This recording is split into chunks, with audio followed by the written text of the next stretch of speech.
Hello दोस्तों, स्वागत है आपका एग्जाम टेकलर यूट्यूब चैनल पर। चलिए अपना नेक्स्ट टॉपिक शुरू करते हैं। नेक्स्ट टॉपिक है समास। अब हम समझेंगे इसकी परिभाषा और इसके भेद। चलिए शुरू करते हैं। परिभाषा। समास। समास का अर्थ संक्षेप।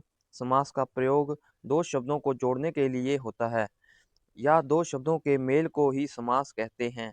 यह मूल रूप से चार प्रकार का होता है, लेकिन हिंदी में हम छह प्रकार के समास को पढ़ते हैं। पहला समास है अव्ययी भाव समास। दूसरा है तत्पुरुष समास। तीसरा है कर्मधारय समास। चौथा है द्विगु समास। पांचवा है बहुब्रीहि समास। छठा है द्वंद्व समास। इसमें पहला भेद अपने डिटेल में पढ़ेंगे। पहला है अव्ययी भाव समास। देखिए, इसके नाम से स्पष्ट है, पहला वर्ड अवयव होगा। यह समास अवयव से मिलकर बना होता है, अर्थात इसका प्रथम पद प्रधान तथा उत्तर पद अप्रधान होता है। समझने के लिए हम कह सकते हैं कि जिस शब्द में उपसर्ग लगता है उसमें अव्ययी भाव समास होता है। ये एक ट्रिक के तौर पर देखा सकता है। जिसमें उपसर्ग होता है उसमें अव्ययी भाव समास होता है। उदाहरण में देखते हैं, जैसे यथाशक्ति, शक्ति के अनुसार, यथा उपसर्ग लगा हुआ है इसमें। प्रत्यय, हर एक। प्रत्यय, प्रत्येक। प्रत्येक, हर एक। प्रति प्लस एक होता है, प्रति। प्रति प्लस एक, प्रत्येक। दिन भर, पूरा दिन। एकाएक, यथाक्रम, जैसा क्रम हो। बेधड़क, बिना धड़क के। धड़ाधड़, इनमें सारों में अव्ययी भाव समास है। ऐसे इसी प्रकार से आमरण है। दूसरा समास है तत्पुरुष समास। तत्पुरुष समास में हमेशा याद रखना दूसरा पद प्रधान होता है। परीक्षा में तत्पुरुष समास में कारक से संबंधित प्रश्न सबसे ज्यादा पूछे जाते हैं। तत्पुरुष समास में कारक से संबंधित सबसे ज्यादा प्रश्न पूछे। आपने इसका क्वेश्चन भी करेंगे आगे, इनकी सीरीज कंप्लीट होने के बाद हिंदी की। इसके एमसीक्यू निकालेंगे पूरे एग्जाम मॉडल पेपर के हिसाब से। जैसे ग्रहागत, ग्रह को आगत। इसी प्रकार हमें यह समास पढ़ने से पहले कारक चिन्ह अच्छे से याद होने चाहिए। चलिए उन कारक चिन्हों को भी देखते हैं।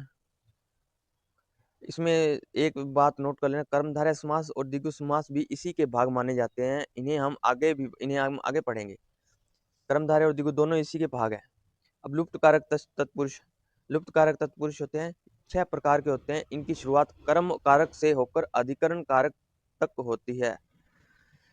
पहला है कर्म तत्पुरुष।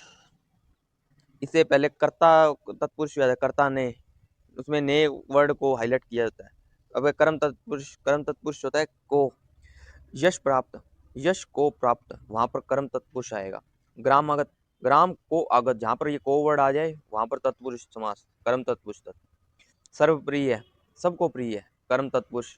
गगनचुंबी, गगन को चूमने वाला, को आ गया, तत्पुरुष समास। इसी तरह अब अगला कारक है कर्ण तत्पुरुष। कर्ण तत्पुरुष में से वाक्य हाईलाइट किया होगा। हस्तलिखित, हस्त से लिखित। मन चाहा, मन से चाहा। भयाकुल, भय से आकुल, से आ गया कर्ण तत्पुरुष। भूखमरा, भूख से मरा, कर्ण तत्पुरुष। इसके आगे वाला है संप्रदान तत्पुरुष। संप्रदान तत्पुरुष में वर्ड को लिया जाता है, के लिए वर्ड को लिया जाता है। जैसे गौशाला, गो के लिए शाला। देशभक्ति, देश के लिए भक्ति, इसमें के लिए आ गया। परीक्षा उपयोगी, परीक्षा के लिए उपयोगी। तपोवन, तप के लिए वन। इसका आगे वाला कारक है आपादन तत्पुरुष। से अपादान में से अलग होने के अर्थ में अपादान का यूज किया जाता है। ऋण मुक्त, ऋण से मुक्त। पाप मुक्त, पाप से मुक्त। धनहीन, धन से हीन, अलग हो रहा है। धन से अलग हो रहा है, पाप से मुक्त हो रहा है, मतलब अलग हो रहा है।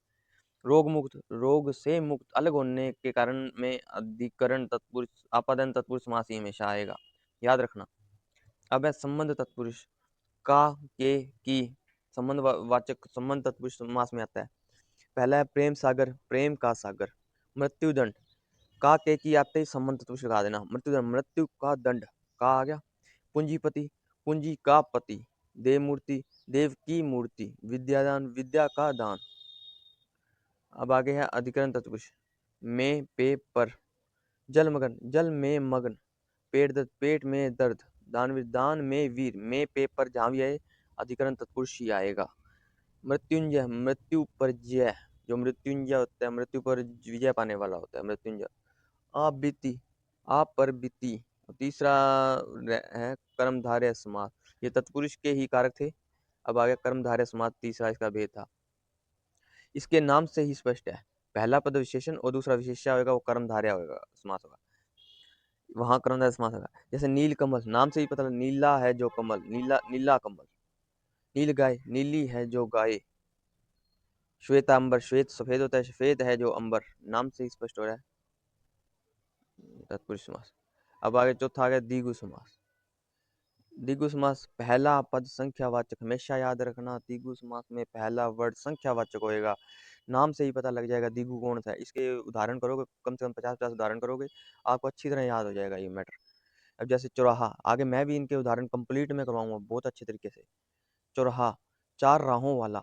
कुछ शब्द ऐसे होते हैं जो संख्यावाचक होते हैं, किंतु उन्हें हम बहुब्रीहि समास के नाम से जानते हैं। अब चौराहा है चार राहों वाला, इसको तो द्विगु समास में देंगे, लेकिन संख्यावाचक कुछ शब्द ऐसे भी होते हैं जो बहुब्रीहि और द्विगु में डिफरेंस थोड़ा मोटा है, बहुत कम डिफरेंस है। इनमें अक्सर स्टूडेंट कंफ्यूज हो जाते हैं, वो भी आज क्लियर कर देंगे। अब त्रिवेणी है, तीन वेणियों का समूह। नवग्रह, नौ ग्रहों का समूह। पंचमणि है, पांच मणियों का समूह। सप्तऋषि है, सात ऋषियों का समूह। पांचवा है बहुब्रीहि समास। ऐसा शब्द जिसमें न ही पहला पद प्रधान हो और न ही दूसरा पद प्रधान हो, बल्कि इसमें तीसरा पद प्रधान होता है। बहुब्रीहि समास में यही तो डिफरेंस है, इसमें तीसरा पद प्रधान होता है, बल्कि इसमें द्विगु में तो पहला पद संख्यावाचक था, लेकिन बहुब्रीहि में तीसरा वर्ड बन जाए, नया वर्ड बन जाता है कोई। अब देखो कैसे, ये देखिए, ऐसा शब्द जिसमें न ही पहला पद प्रधान न ही दूसरा प्रधान हो, बल्कि तीसरा पद नया प्रधान होता है। चतुर्भुज, चार भुजा वाला, अर्थात चार भुजा वाला कौन है? विष्णु भगवान। महादेव, महान है जो देव, अर्थात कौन है? शिव। गंगाधन, गंगा का धारण करने वाला, अर्थात शिव। दशानन, दश है सिर जिसके, अर्थात रावण। इसमें भी पता लग जाएगा आपको, कोई दिक्कत नहीं आएगी, इसमें प्रैक्टिस अच्छी करा देंगे। इसमें टेस्ट मॉडल पेपर होंगे ना, उसमें अच्छी प्रैक्टिस हो जाएगी। अब छठा भेद है इसका, द्वंद्व समास।